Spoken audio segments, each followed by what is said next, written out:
This is the Good Neighbor Podcast, the place where local businesses and neighbors come together. Here's your host, Jeff Gardner. Welcome to another episode of the Good Neighbor Podcast. Today we have another good neighbor on, Logan Canzius of Canpro Plumbing. Logan, welcome to the show, man. Thank you. Yeah, looking forward to diving into it. As I was saying in the pre-show, we've seen your name a fair bit. We work with all kinds of different service businesses, trade businesses, high-ticket items, catering to the affluent community. So we've heard of Canpro. I'm looking forward to this conversation. But for the people that haven't, or a good reminder to the people that have, what is it you do, Logan? What is Canpro Plumbing? So Canpro Plumbing, we're a plumbing company in the Barrie, Orillia area. We started in Barrie. We just moved up to Orillia a few years ago. And that's kind of our target market is Orillia to Barrie. We started out, we were basically just new construction, custom homes, custom cottages, renovations. Just, quality high-end work is what we kind of strive to do. And over the last 6 months or so, we've taken a bit of a turn where we're just wanting to focus on residential service. Again, for the high-end, the quality customer, service calls, no hot water, leaking faucets, you want a new toilet, water softeners, filtration, anything like that. That's the kind of stuff that we want to take care of, and just really focusing in on that, and not so much the new construction side of things.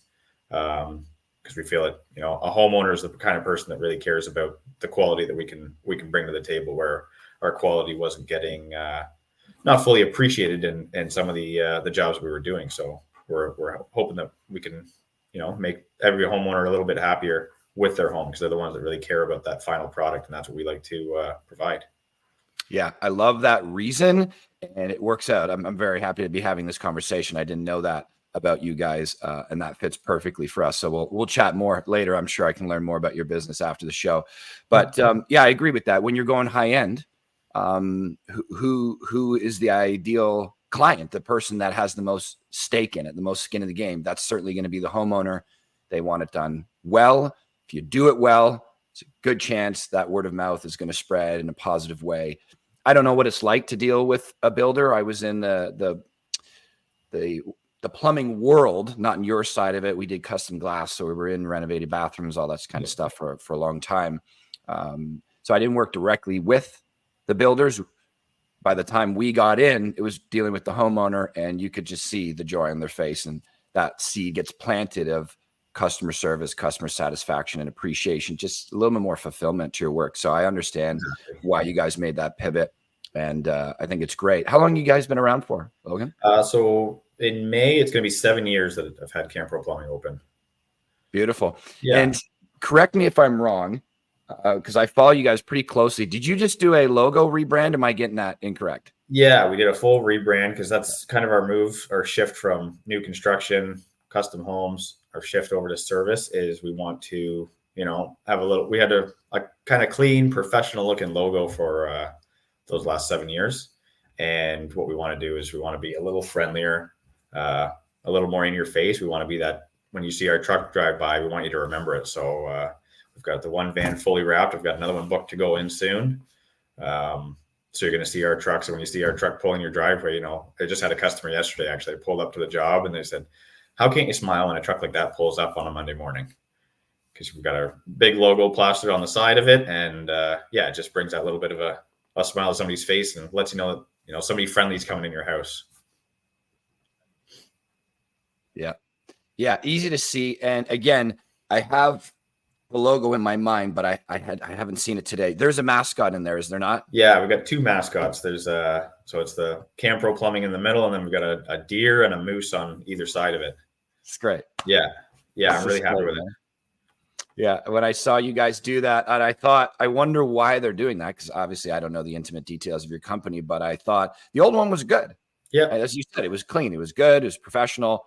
But this one definitely stands out more to me as what I said, being a marketer, we look at this stuff all the time, is just family friendly. Like that's the vibe that I'm getting from it. It's just more family friendly. So I wonder what the reason is for it. Yeah. And I think you guys are aligned in that goal. To just mesh. having a friendly look and being, memorable, friendly. Instead of a white truck with some black lettering on the side of it, you have this pull up, that you're kind of in good hands. Yeah, love it, man. So there's a few fundamental questions to the show. All of them have a reason, and they're all important, but there's certain ones that just land a little harder. And we talk about business a fair bit on the show, but really we talk much more about life in general. Like, business is just a part of our life. I think a lot of people are very intentional about living the highest quality life they can. So I bounce around on these ideas a fair bit on the show, but this next question is really about humans are just incredibly interesting to me. We run a large team, so there's leadership roles. You have to mentor other people. I'm mentored by other people. And I found a common thread that's very interesting for me, and it seems like most people would agree with this, is the story behind the individual. Like, we are storytellers through communication. So how did this person get to this point? Why did they get to this point? So I really like to ask a two-part question to this. I have a great deal of respect for entrepreneurs. I think entrepreneurship is a harder path, typically. Full responsibility of it, full ownership over it. You have to develop a litany of skills, and there's a lot of uncertainty. So I would ask you, what led you to wanting to run your own business? A, and B, what is the story behind coming into the plumbing world? So the reason I wanted to start my own business, getting into the plumbing world was basically right from high school. I started right out of high school. I wanted to, when I was in high school, I wanted to be a rock star. I wanted to play music. That's what my goal was. Sure. And my mom's opinion there was like, you can do that after you get a trade. Do something, get some footing, and then do whatever you want. Smart mom. Yeah. So that was kind of the goal. I knew I was going to work with my hands no matter what I was doing. Mm-hmm. So it was basically, get your trade, get something under your belt, do whatever you want after that.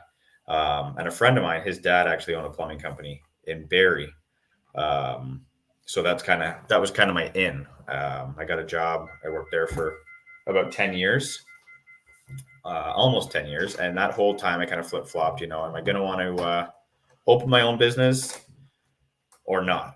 That's kind of the path that everybody takes. You get trained, you get all your licenses and everything, and then you go and start your own company. But, I was happy. I was content working there, but flip-flop back and forth. Will I, won't I? And then one day there was a little bit of turmoil at work, and it was just that little bit to push me over the edge. And I was like, you know what, this is kind of the jumping off point here. This is where I'm going to make my move. And I went for it. My wife was 7 months pregnant at the time. And I came home and said, I'm starting my own company. She's like, well, can we wait a little bit? Is this the right time? Like, well, it's the perfect time because we can't fail. If we don't have any option for failure. So I made that jump, and that was it. We started.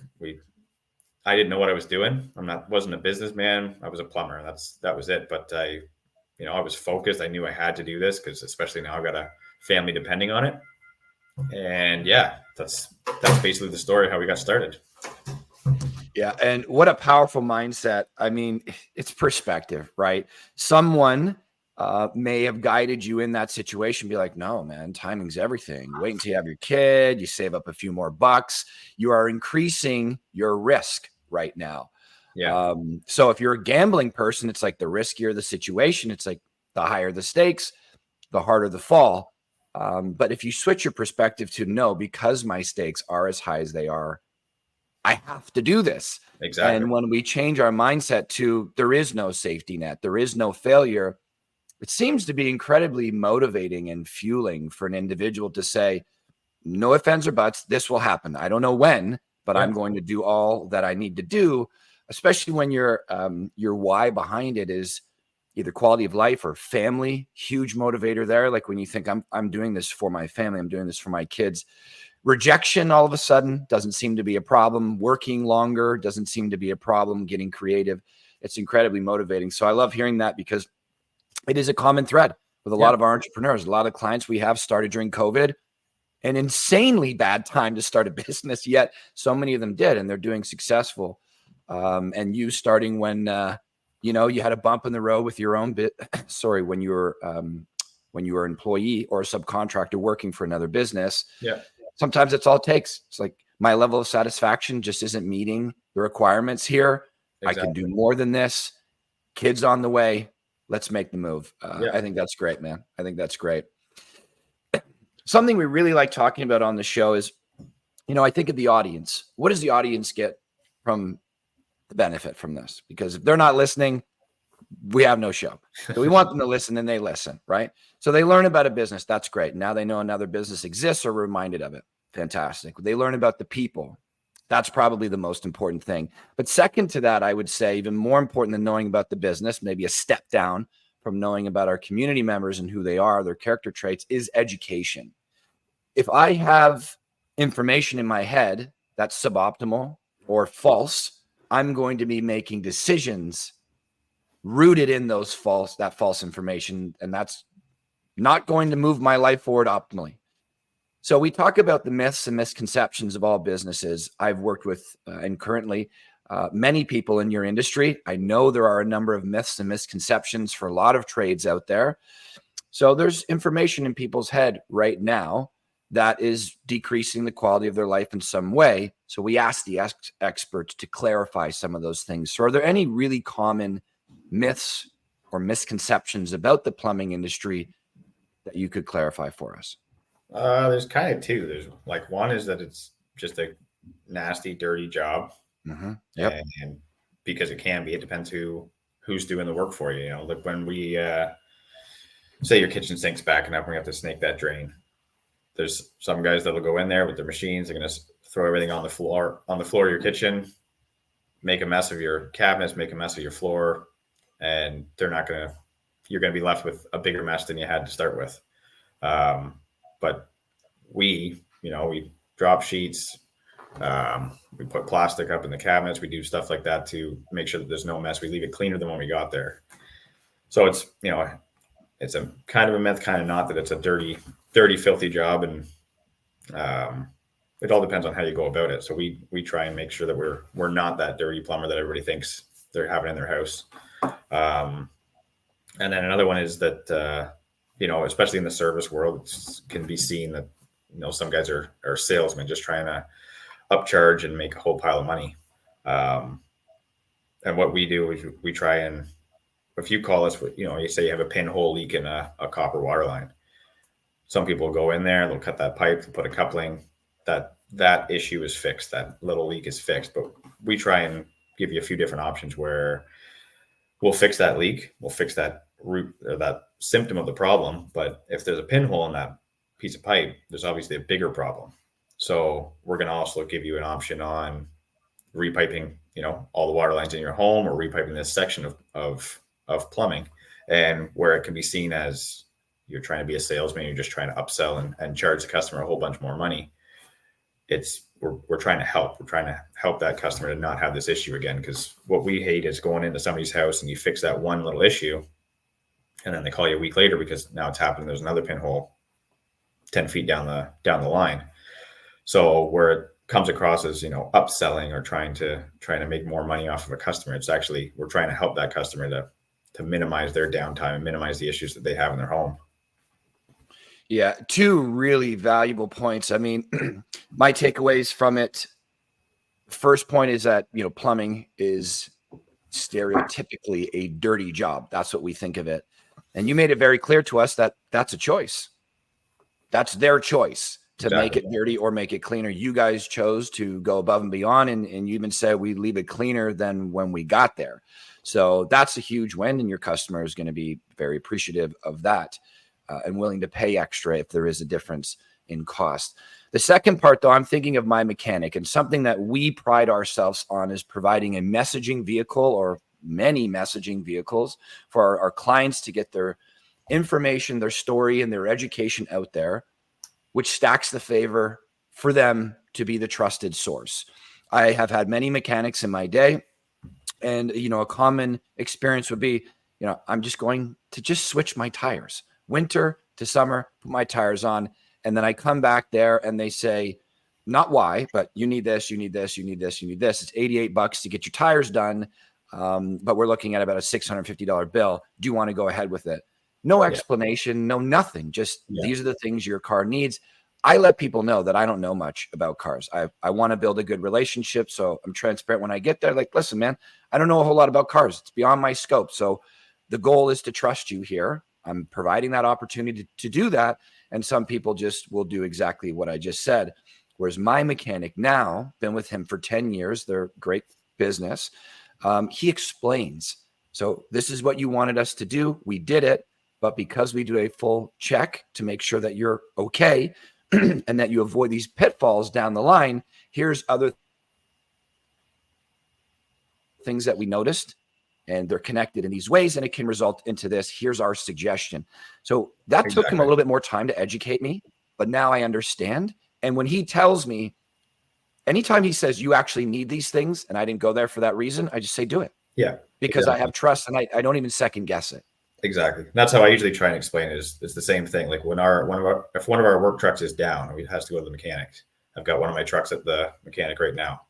This is the issue that it's here for, but I want you to check everything while it's here, because it's already here. It's already got the downtime, and I don't want to deal with it again in 3 weeks or a month. So anything that's going to go wrong in the next 6 months or a year, just let me know now, and let's get it taken care of right now. So that's how I try and relay that to people. Is right, like we do a walkthrough of people's homes, where we try to do an inspection of everything in the house. You know, if your main shutoff valve is a little corroded or it doesn't seem like it's working quite right, and we're here for your, second floor toilet, we're going to look at all of that, and we're going to say, just so you know, this main shutoff valve should be replaced, and we can do that while we're here. It's going to be this much money, and basically because if something else in the home, if a pipe bursts in the middle of the night, you run down here to shut that valve off and it doesn't work, now you're in a lot more trouble.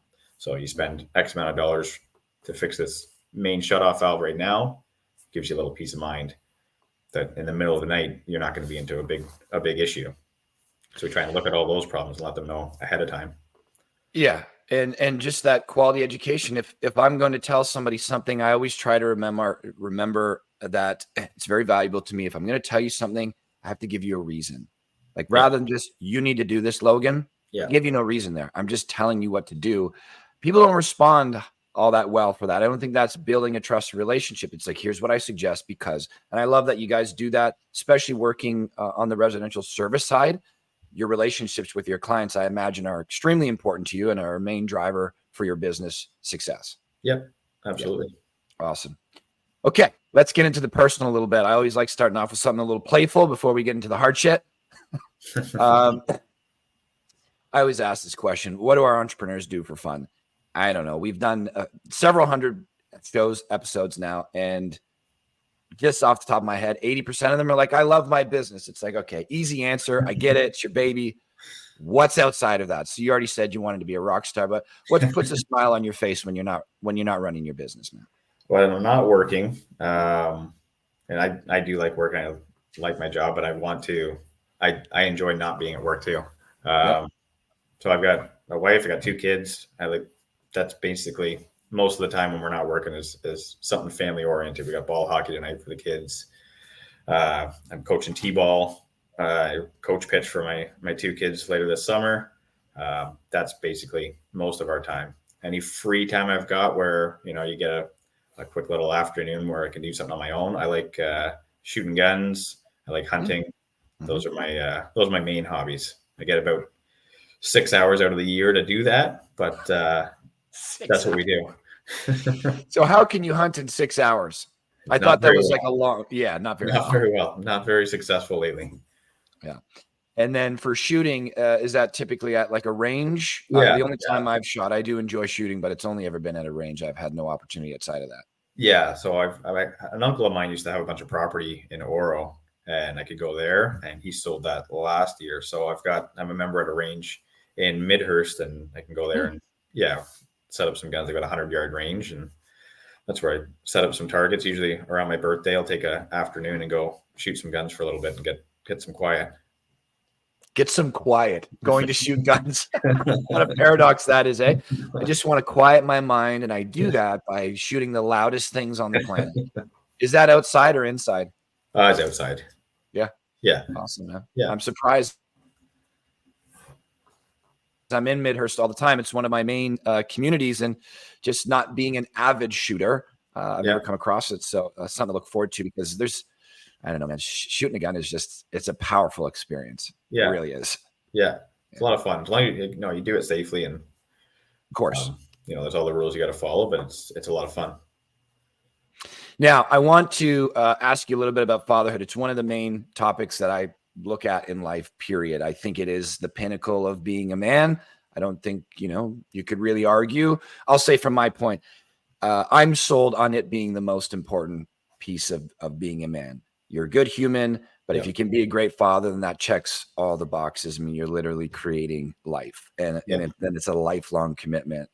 And I think it's a very difficult role. So I'm not a father yet, but I have a great relationship with my dad, and I'm pretty sure he's planted those seeds into me to be a good person. And one day, if I'm lucky enough to be a great father. So it's kind of a vague, almost corny question, but did you always want to be a dad? You love being a dad? Like, what do you get out of it?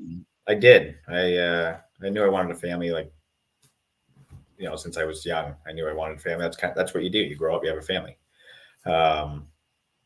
But my wife took a little bit convincing. She wasn't sold on it. She wanted to travel and do a whole bunch of living before we had a family. But I talked her into it, and now we got these two kids. They're 6 and 4, and it's great. It's fulfilling. It's cool seeing them grow up into people now. There's a lot of days that are tough. I got 2 boys, and some days they're just nightmares. They're little terrors, but they're good. It's a fun job, and at the end of the night, once they go to bed and they tell you something cool about their day or something fun that we did together, you can't get that anywhere else. Awesome, man. I love it. One of the things that, again, there's no guarantee that I will be a dad, but if I am, boy or girl, I paint this picture in my mind that it's always a boy, probably because of my relationship with my pops, but he was always the coach of my teams. Yeah. And we fought. We both got kicked out of the same hockey game a couple of times, where I would fight on the ice. He would tell me to cool it. I'd flip him the bird. He'd freak out. And then we'd both be in the dressing room afterwards, father and son, coach and player. But it was just so meaningful to me. He came on all of my school trips. He was just there. So again, I can pretty much guess the answer to this, but the coaching of your boys, it just must be unbelievably fulfilling to see them go out there, play, and be connected with them in that way. Yeah, it was. So 2 years ago, I did it for the first time. I coached T-ball for my one son. They were looking for coaches, and my wife asked if I wanted to. I didn't think I did, but I'm like, oh, sure, sign me up. Maybe it's something good to do. And it was a lot of fun. I really enjoyed it. And then the next year, both of my kids were going to be in baseball. I'm like, well, I can't coach because I can't just coach one of them. The other one of them's going to be upset if I'm not their coach. So we sat out last year from coaching, and it was a tough year to just sit and watch them play, because there's so much. I like baseball. I want them to like baseball. I want to be there, help them out with it. So this year, getting to do that again, it's going to be a lot of fun. The volunteers that set up the whole baseball league said they're 2 years apart, so they'd be on different teams, different whatever. They want to be T-ball, the other just coach pitch. And they're like, just write it in a letter and we'll put them both on the same team. So I get to coach them both at the same time. So I'm pretty excited about it. Oh, that's great, man. Yeah. Especially 2 years apart, younger brother, big brother. Yeah. And then, it's either going to be really good or really bad. Yeah. Really good or really bad. Yes. Well, I hope we can have a conversation about that after the summer, so I can get a little insight on coaching your kids, because I'm trying to learn these lessons along the way. One of the things that I'm somewhat grateful for, being just about 38 now, I'm going to be an older dad starting off, whereas I started thinking about kids in my early 20s. But when I started thinking about them, I knew that I did not want to be the person I was in my 20s as a dad. I was convinced. Yeah. And I thought, make some changes, do things a little bit differently. And one day I'll feel like, okay, I now would feel more comfortable creating a human and committing to it for life. And I do that now, but I get to learn from so many people like yourself in this age group. I imagine you're somewhere within the realm of my age. I get to learn all these pointers just by asking a few questions. So I'm hoping that from my added age, a little extra knowledge that I can pass on to my tiny humans if I ever have them. So I appreciate you sharing that. Yeah. Now, this question I think is one of the most impactful. It's about trials and tribulations, hardships in life. And I like to provide a bit of context. I like to preface it a little bit. Why do we talk about them? Not to just go to these uncomfortable places without reason. For me, certainly, for many people that I follow, many people that I study, that I look at as a role model for my own life, I have found, like, without a shadow of a doubt, that the most challenging things I've been through, they've been through, have been these catapults for significantly positive growth. So that means I'm attaching these uncomfortable zones. Fitness is a huge part of my life. You only grow physically by going into uncomfortable zones. If you're doing something that your body deems easy, it will not adapt. So there really is this correlation between body, mind, spirit, however you view it. They will all grow only through some type of discomfort. Yeah. Whether you're voluntarily going there or life forces you in it. So we want to be a part of this. I've really seen this movement maybe over the last 10 years or so, people talking about doing hard things and promoting hard things and talking about it to one another, whether, again, life forced it upon you or you chose to do it. I think prior to that, we looked at it as a failure potentially, and we were afraid of putting ourselves on a pedestal for ridicule or judgment or embarrassment.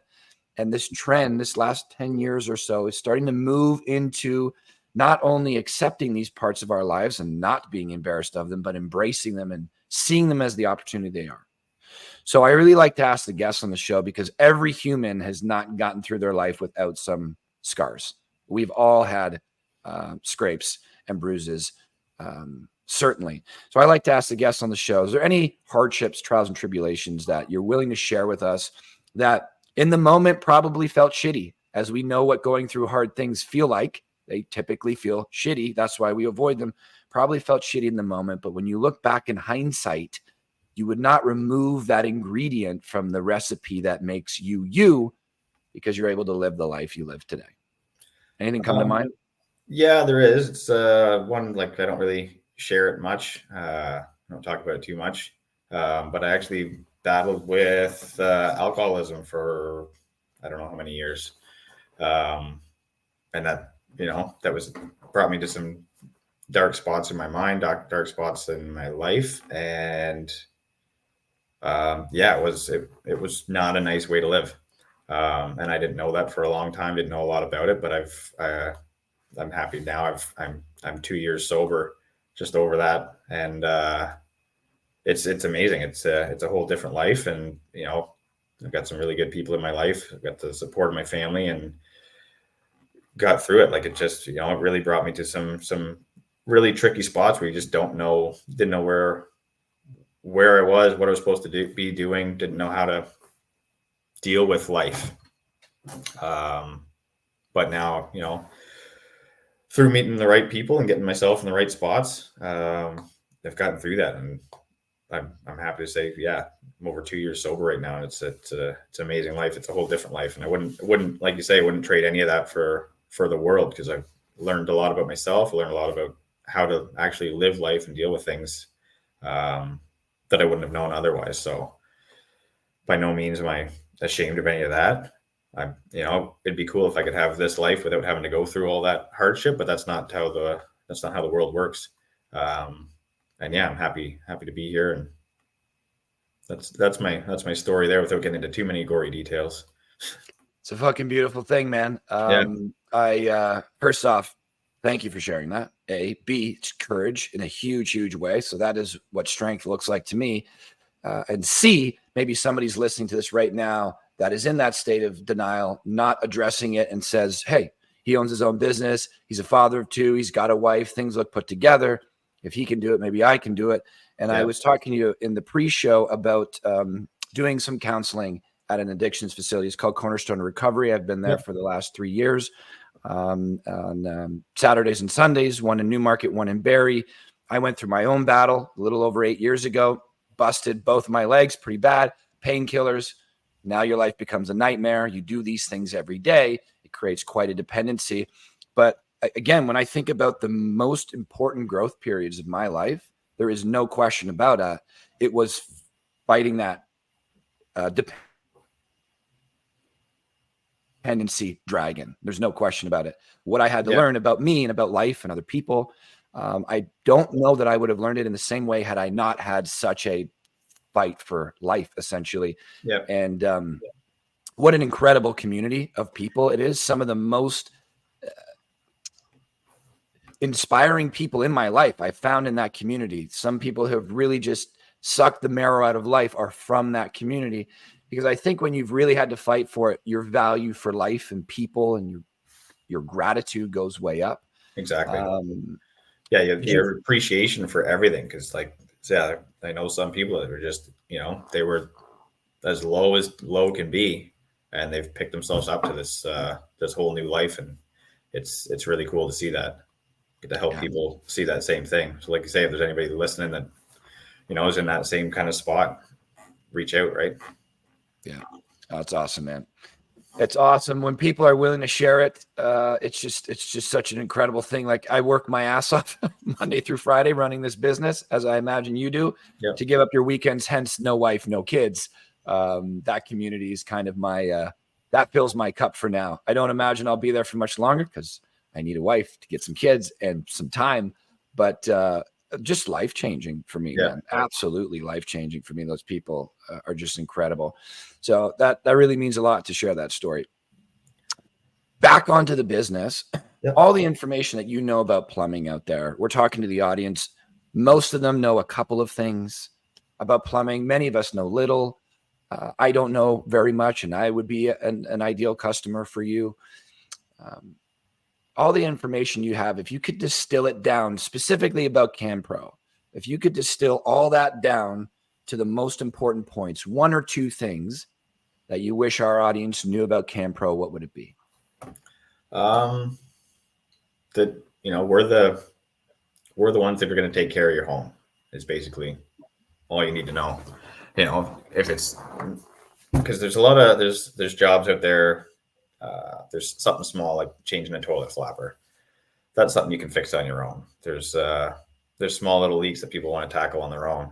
But the reason to go with a plumber and call an actual licensed plumbing company and call, Canpro Plumbing is, yes, something might look quick, easy, something small, but we've got eyes on it that we have years and years of experience in this job, that we know what to look at. We know what we're getting into before we're there, and we know what to look at while we're there to make sure that, yes, this might be one little issue, might have one little leak right here, but what's causing that and why did that happen, and look at the root causes, not just the symptoms of it.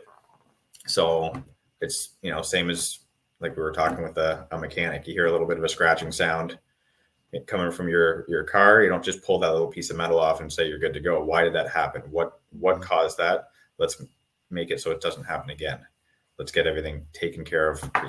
And that's what we're here to do, is take care of your whole home, so you've got peace of mind. Because we don't want you calling us every week because there's a new issue. We want you to call us. We'll take care of everything while we're there, and then you don't need to bother calling a plumber again. That's kind of our goal. It's kind of counterintuitive that we don't want you calling us all the time, but nobody wants to call a plumber. You don't wake up in the morning and say, I want to call a plumber and spend a bunch of money on them. But you don't want issues in your home. You want to be able to come home, enjoy that time with your family, without having to worry about things like plumbing. Yeah. And you know what? I mean, honestly, we have a few mottos and rules of thumbs that they are the principles to our business. One of the main ones is, especially with this podcast, with all of our messaging, they're all kind of one and the same. They're just different tools. It's all rooted through the same first principles. And one of our main ones is good people first, good business second. And if you did not care about your clients, you wouldn't have said what you just said. We don't want you calling us again.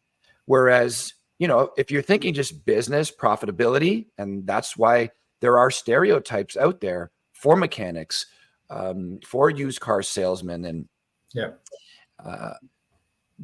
there's a stereotype out there because they think, if I can just keep you hooked to something, and this repeat chiropractors, physiotherapists, like, fix the problem and I won't come back. They're thinking, well, there goes my business.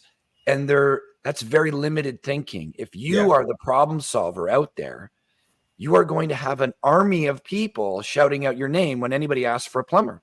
Exactly. You got it done. It was one and done. Guy was great, clean, did the job. I feel safe because of Canpro. So I think that's a testament to the mission for your business, is that you're willing to say that on here on such a public forum.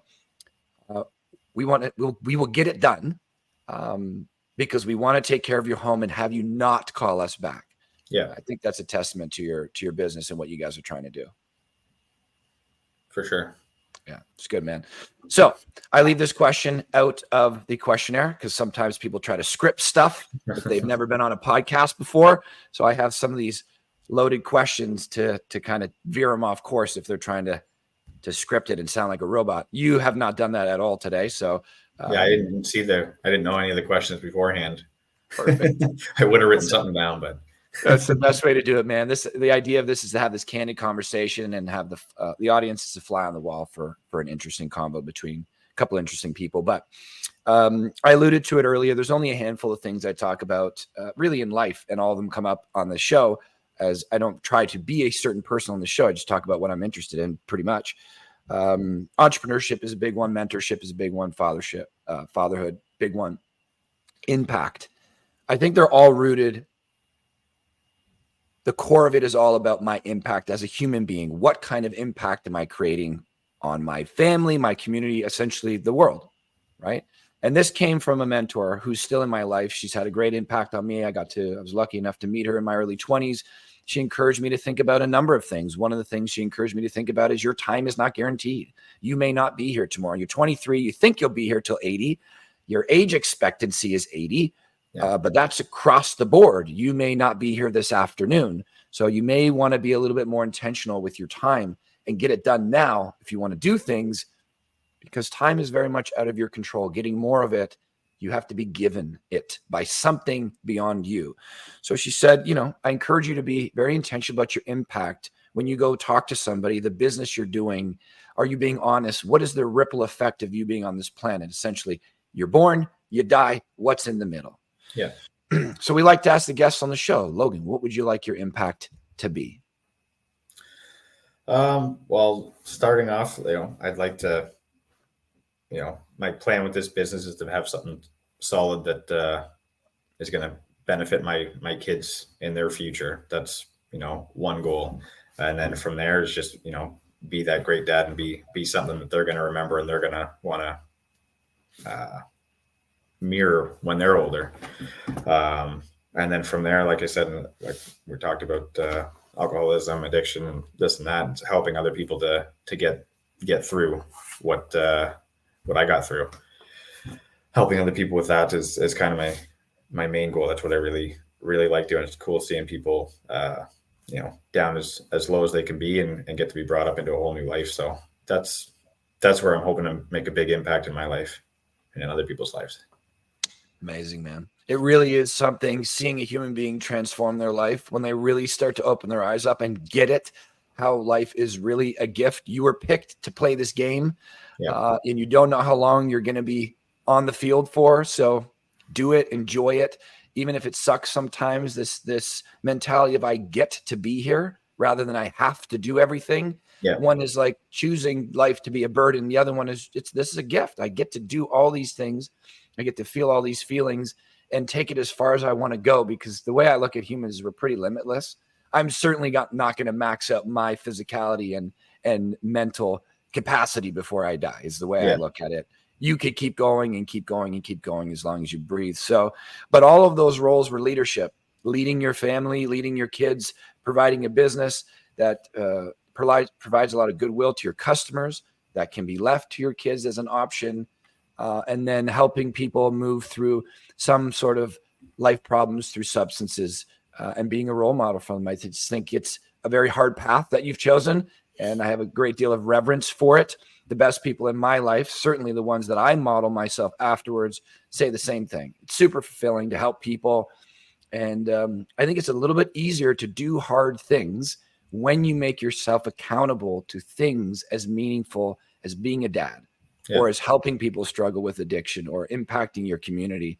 I love that you chose that, man. And it reinforces my choices when I hear so many other people that are doing life pretty well, choosing the same thing, and kind of hones in my direction as well. It's like, well, if they're all doing it, I think I've chosen a pretty good thought process for how I want to impact the world. So I love it, man.